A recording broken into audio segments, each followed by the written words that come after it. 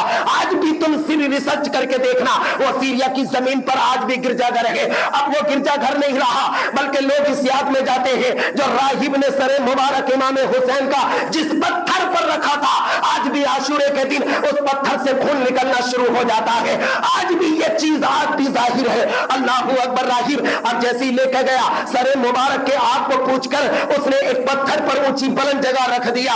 تاریخ میں آتا ہے اس راہب نے بھی مولا حسین پر جو نوری ملک نازل ہو رہے تھے، اللہ کی رحمتیں بارش ہو رہی تھی، رات میں اس نے ملاحظہ کیا اور رات میں دیکھا ایک ایسا قدرت کا کرشمہ تھا، حسین کے سر مبارک پر نورانی لڑیاں آ رہی تھی، ملائکہ کا ہجوم تھا اور صلاۃ و سلام امام حسین کے سر مبارک پر پیش کیا جا رہا تھا۔ جیسے راہب نے دیکھا اور راہب نے دیکھنے کے بعد کرامات امام حسین، تو اس نے اسلام قبول کر لیا۔ اللہ کو تاریخ میں یہی آیا ہے، راہب نے اسلام قبول کیا، لیکن یہ راہب تھا بڑا خوش نصیب ہو گیا۔ یہ مصطفیٰ جان رحمت کا کلمہ پڑھ رہے لیکن یہ کلمہ پڑھ کے بھی بد نصیب ہو گئے، اور وہ راہب جو دوسرے مذہب سے تعلق رکھتا ہے وہ تعظیم مصطفیٰ سے ایمان والا ہو گیا، وہ اہل بیت کی محبت میں ایمان والا ہو گیا۔ اللہ اکبر، کیا بتایا جائے، راہب نے تو اسلام قبول کر لیا، وہ آج بھی تاریخ ہے گی، بتایا جاتا ہے کہ 10 محرم کو آج بھی سر مبارک جس پتھر پر رکھا گیا وہ پتھر کے اندر سے قدرتی طور پر خون نکلنا شروع ہو جاتا ہے۔ اللہ اکبر کبیرہ، کربلا کی اور بھی بہت ساری روایات ہیں، لیکن میں جو ہوں جھوٹی بیان نہیں کرتا ہوں، میں مستند ہی روایتوں کو اٹھا کر کے لے کے آتا ہوں، اسی کی اجازت ہے دین اسلام میں، جھوٹی بات تھوڑی بولی جائے گی، یہاں تو دین اسلام ہے، سچا ہے اور سچی بات بولی جائے گی۔ امام حسین کا سر دمشق گیا اور باب الساعہ کے ذریعے گیا، ایک دروازے کا نام تھا باب الساعہ۔ جیسے ہی وہاں پر امام حسین کا سر مبارک دمشق کے اندر داخل ہوا، لٹا ہوا قافلہ اہل بیت اطہار کا، تو وہ شور و غل ہوا، کسی نے اعلان کیا گاجے باجے بجاؤ اور یزید کی کامیابی کی خوشیاں مناؤ۔ جیسے حضرت سہل کو پتا چلا کہ یہ شور و غل کیسے ہو رہا ہے، ناچنا گالنا، اللہ اکبر، کسی نے کہا کربلا میں حسین لٹ گیا ہے۔ حضرت سہل تھے، یہ تاجر تھے، بزنس مین، یہ بزنس کے لیے دمشق گئے ہوئے تھے۔ جیسے ہی کسی نے کہا حسین کا قافلہ لٹ چکا ہے، اہل بیت اطہار، حضرت سہل نے پوچھا یہ بتائیے وہ قافلہ کون سے راستے سے آنے والا ہے؟ کسی نے کہا باب الساعہ سے آئے گا۔ حضرت سہل دوڑتے ہوئے گئے باب الساعہ، دروازے پہ کھڑے ہو گئے، اللہ اکبر، اور آپ نے جیسے قافلہ اندر روانہ ہوا تو حضرت سہل نے پوچھا کہ حسین پاک رضی اللہ تعالی عنہ کا سر مبارک کدھر ہے؟ کچھ لمبی طویل بات ہوئی، حضرت سکینہ نے پوچھا آپ یہ بتائیے ہمارے تعلق سے آپ اتنی ہمدردی کیوں ظاہر کر رہے ہیں؟ تو حضرت سہل نے کہا تھا بیٹی میں تمہارے نانا کا جو ہوں صحابی ہوں، میں تمہارے نانا کا صحابی ہوں، آپ اتنا بتا دیجئے کہ میرے تعلق سے کیا خدمت ہے۔ تو حضرت سہل سے حضرت سکینہ نے چھوٹی زبان تھی آپ کی، چھوٹے چھوٹے ہاتھ پیر تھے، حضرت سکینہ نے کہا ہم تم سے کچھ نہیں چاہتے، ہمارے بابا کا جو ہے سر پیچھے بڑی بے حرمتی کے ساتھ لے کے آ رہے ہیں، ہمیں قیدی بنا کے آگے رکھ رہے ہیں، ہمارے بابا جان کا سر مبارک آگے کر دیجئے تاکہ دمشق والوں کی توجہ ہمارے بابا کے سر پر آ جائے، ان کا چہرہ دکھے، ہمارے بابا کا سر مبارک آگے کرا دیجئے۔ حضرت سہل گئے اور شمر اور دیگر حضرات تھے، اللہ اکبر، حضرت سہل نے کہا ارے سر مبارک آگے کر دیجئے، تو ان کی بات نہ سنی، آپ نے 400 درہم دے کے ان ظالموں کو حضرت امام حسین کا سر مبارک قیدیوں سے آگے کرایا۔ اور دیکھیں ہر جگہ پیسے کا لالچ، ہر جگہ پیسے دیے جا رہے، حضرت سہل نے 400 درہم دیے، راہب نے 10,000 درہم دیے، تب کہیں جا کر کے سر حسین کو ان کے قابو میں دیا یا ان کے مطابق کیا. اس کا مطلب یہ ہوا یہ دولت کے بھوکے تھے, دین ان کو نہیں چاہیے تھا. اس کا مطلب یہ ہوا یہ روپیے پیسے کے لیے سب کر رہے تھے, دین ان کو نہیں چاہیے تھا. دین حسین کو چاہیے تھا, اس لیے سر کٹایا اور دین کو بلند فرما دیا. حضرت سہل نے 400 درہم دیے, آگے کرایا. اللہ اکبر. جیسے ہی دمشق کے قلعے یزید کے تخت کے قریب امام حسین کا سر گیا تو اس نے مختلف سیاسی باتیں کی. آپ پڑھیں گے تو آپ کو سمجھ میں نہیں آئے گی, آپ تاریخ پڑھیں گے تو آپ کو سمجھ میں نہیں آئے گا, رونگ ٹائم آؤٹ سائڈ نکل جائیں گے. لیکن ایسی سیاست اس نے گفتگو کرنے میں کی, امام زین العابدین سے کہتا ہے یزید اے زین العابدین تمہارے بابا کو میں نے قتل نہیں کرایا, ابن زیاد نے کر دیا. اس طریقے کے کلامات امام زین العابدین سے بولتا. اللہ اکبر. چند طریقے سے اس نے سیاسی باتیں اپنے قلعے کے اندر کی تھی. اللہ اکبر. لیکن ابن زیاد میں کہتا ہوں ارے یزید جب تو نے قتل نہیں کرایا تو ابن زیاد کو قتل کر دینا چاہیے تھا. جو شمر سرے حسین کو لایا تھا اپنے قلعے میں موت دے دینی چاہیے تھی. جو تیرے یزیدی کتے آئے تھے انہیں اسی مقصومی پر لٹکانا چاہیے تھا. لیکن امام زین العابدین سے تو کہا ہم نے تمہارے بابا کو قتل نہیں کیا, ابن زیاد نے کر دیا ہے, ہم ابن زیاد کو لان بھیجتے ہیں. اللہ اکبر. امام زین العابدین سنتے رہے. کسی کی آواز آئی اس کے قلعے کے اندر, ارے یزید جیت گیا, حسین ہار گیا. اور کسی نے ڈھول اور نگارے بجانا شروع کیا تھا. لیکن اللہ اکبر امام زین العابدین سے صبر نہیں ہوا. آپ بیک زبان اٹھ گئے اور کھڑے ہو کے کہنے لگے یاد رکھو چاہے یزیدی ہو چاہے یزیدیوں کے کتے ہو, یاد رکھو میں اس قلعے میں کھڑا ہوں بیماری کی حالت میں. تم کہتے ہو یہ ڈھول تاشے اس بات کی علامت ہے یزید جیت گیا اور یزیدی جیت گئے. نہیں نہیں, ابھی دیکھو دمشق کی جامع مسجد سے اذان آ رہی ہے اور ہمارے نانا کا نام پکارا جا رہا ہے. جب تک یہ اذان ہوتی رہے گی حسین ہمیشہ جیتتا نظر آتا جائے گا. یہ امام زین العابدین کا لمبا خطبہ ہوا. اور ظلم و ستم کی بات تو یہ ہے میرے پیارے, یزید نے اگر قتل نہیں کرایا تو رضامند اور خوشنودی تو تھی اس کی. اگر اس کے کہنے پر یہ مان لیا جائے کہ یزید نے قتل نہیں کرایا اس کی زبانی, تو جب دمشق کے قلعے میں رکھا گیا تو حسین کے لبوں پہ اس نے بھی چھڑی ماری تھی. اور یہ دیکھنے والے نعمان بن بشیر جو کوفے کے پہلے گورنر تھے, صحابی رسول ہیں, آپ نے اپنی نگاہوں سے دیکھا. بلکہ کئی صحابیوں نے کہا تھا یزید ارے ظلم کی انتہا ہو گئی, اب تو کم سے کم کوئی لٹے ہوئے قافلے کو چھوڑ دے. لیکن اللہ اکبر اس کا ظلم ختم نہیں ہو رہا تھا. حالانکہ مقصد یہ ہے سارے صحابی جو وہاں موجود تھے ایک دوسرے کے جو تجارت کی صورت میں آئے ہوئے تھے دمشق کے علاقے میں, انہوں نے سیاست انہوں نے بہت زیادہ سفارشیں کی اور اصرار کیا گیا. تو یزید نے جو ہے نعمان بن بشیر کے دل میں محبت دیکھی. یزید نے کہ اہل بیت اطہار کے تعلق سے محبت رکھتے ہیں تو 30 لوگوں کے ساتھ امام حسین کے گھر والوں کو مدینے کی طرف روانہ کیا. اللہ اکبر. نعمان بن بشیر جو حفاظت کرنے والے تھے ان کے ساتھ میں وہ 30 لوگ مدینہ منورہ امام زین العابدین کو لے کے گئے اور ان کی گھر والی بیٹیوں کو لے کے گئے. لیکن راوی بیان کرتے ہیں جیسے یہ لٹا ہوا قافلہ مدینہ پہنچا گنبد خضرا کے سامنے کھڑے ہو کے کہا تھا نانا آج تمہارا نواسا لٹ گیا ہے, تمہارا نانا نواسا لٹ کے آ گیا ہے, آج تمہارے گھر والے لٹ کے آ گئے ہیں. ہم حسین کو یہاں سے مدینے سے لے کے گئے تھے لیکن آپ ساتھ میں نہیں لے کے آئے ہیں. تمہارے دین کے لیے ہمارے بابا حسین نے سر کٹا دیا ہے, آپ دین کو بلند فرما دیا ہے. ذرا سمجھیے گا بات یہیں تک ختم نہیں ہوئی تھی, ٹائم قریب تک قریب ہو گیا ہے, یہیں تک بات ختم نہیں ہوئی. واقعہ حرہ سنیں گے یزید کا تو اس کی جب امام حسین کو سرطن سے جدا کر دیا تو مدینے والوں نے بیعت چھوڑ دی, مکے والوں نے بیعت چھوڑ دی. جب بیعت چھوڑی تو ان نے مدینے پر حملہ کرایا, اس نے مکے پر حملہ کرایا. گنبد خضرا کے قریب میں جو مسجد رسول تھی 3 دن اس کے اندر نماز نہیں ہوئی بلکہ گھوڑے بنوائے تھے اس نے. اور حضرت سعید بن مسیب جو صحابی رسول تھے مجنون ہو کر کے اسی گنبد خضرا کے قریب بیٹھے رہے اور نماز 3 دن اکیلے پڑھتے رہے. حضرت سعید بن مسیب کہتے ہیں میں اذان گنبد خضرا کے اندر سے سنتا تھا اور میں اس کے بعد میں نماز پڑھتا تھا. مطلب کیا ہوا ہوا جب مدینے میں اس نے ہنگامہ قائم کیا ظلم و ستم کا، تو مسجد رسول میں کوئی نماز پڑھنے والا نہیں رہا تھا، بلکہ حد تو یہ ہوئی مکے میں خانہ کعبہ کے اوپر کئی 1-2 مہینہ اس نے ایسا حملہ کیا، خانہ کعبہ کا غلاف تک جل گیا تھا، خانہ کعبہ کے بہت سارے ایسے حدود ہیں جو اس کے حملے سے ٹوٹ گئے تھے، لیکن اللہ اکبر، جب موت آتی ہے تو پوچھ کے نہیں آتی۔